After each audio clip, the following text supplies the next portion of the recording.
Hello, எல்லாருக்கும் வணக்கம். நல்லா இருக்கீங்களா? நான் ரொம்ப ரொம்ப ஹாப்பியா இருக்கேன். பிகாஸ் இத்தனை பித்தனை பார்த்தீங்கன்னா நான் தான் எனக்கு தேய்ச்சேன். அதுவும் ஒரு சூப்பரான ஒரு மெத்தட் வச்சு நான் தேய்ச்சிருக்கேன். அது என்னன்னு நம்ம பார்க்கலாம்.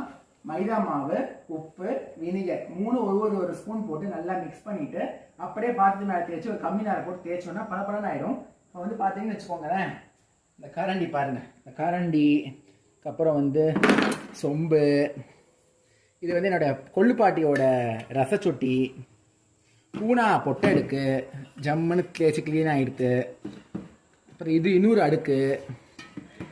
அதுக்கப்புறம் வந்து பார்த்தீங்கன்னா ஒரு குடம், பூவாளி, அடுத்தது வந்து தட்டுகள். பாருங்க, தட்டை எல்லாம் பாருங்கள் சூப்பராக தேய்ச்சிட்டு பாருங்க, எல்லாம் க்ளீனாக போயிடுச்சு. இந்த மாதிரி தட்டுக்கள். அப்புறம் வந்து பூஜை சாமான், தூபார்த்தனை, அதுக்கப்புறம் வந்து தீபம், நெய் தீபம்,